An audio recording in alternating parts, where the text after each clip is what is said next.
इस उम्र में लड़कों को अपने उसमें मीठी मीठी खुजली होती है और उन्हें अपने हाथ से अपना सहलाने में बहुत मजा आता है।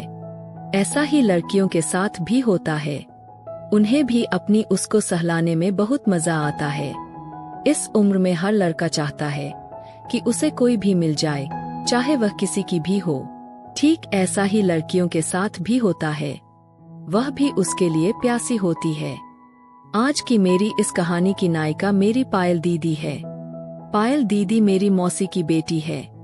मैं रोहतक शहर में रहता था और मेरी मौसी भी उसी शहर में रहती थी। उनका घर हमारे घर से थोड़ी ही दूरी पर था। मैं उनके परिवार के बारे में फिर से थोड़ा सा बता देता हूँ। मेरी मौसी के 3 बेटे और 2 बेटियां हैं। मौसा जी का देहांत हो चुका था। पायल दीदी सबसे छोटी थीं। वे मुझसे 3 साल बड़ी थीं। पायल दीदी से बड़ी थीं स्नेहा दीदी। स्नेहा दीदी बहुत खूबसूरत थीं। तीनों भैया उनसे भी बड़े थे। मैं बचपन से ही पायल दीदी के साथ खेल कूद कर बड़ा हुआ हूँ। यहाँ तक कि मैं और पायल दीदी नहाते भी साथ में थे। मैं हर रोज स्कूल खत्म होने के बाद मौसी के घर पर जाता था। उधर मैं और पायल दीदी एक दूसरे के साथ खेलते रहते थे। जब भी मैं दीदी के साथ नहाता था, दीदी मुझे अपनी गोदी में बिठा लेती और मग से दोनों के ऊपर पानी डालती थीं। मैं बड़ा हुआ तो जैसा कि मैंने आपको बताया कि मेरे उसमें मीठी मीठी खुजली होने लगी। उस वक्त पायल दीदी की उम्र पूर्ण जवान युवती की हो चुकी थी।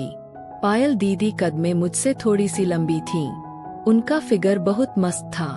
उनके वो दोनों छोटे छोटे थे, बिल्कुल संतरे के साइज के। जब वे चलती थीं तो लगता था कि 2 संतरे हिल रहे हैं। दीदी का रंग एकदम गोरा था, बाल काले और बड़ी बड़ी काली आंखें, गोरे गोरे गाल और एकदम गुलाबी होंठ। मुझे पायल दीदी बहुत अच्छी लगती थीं।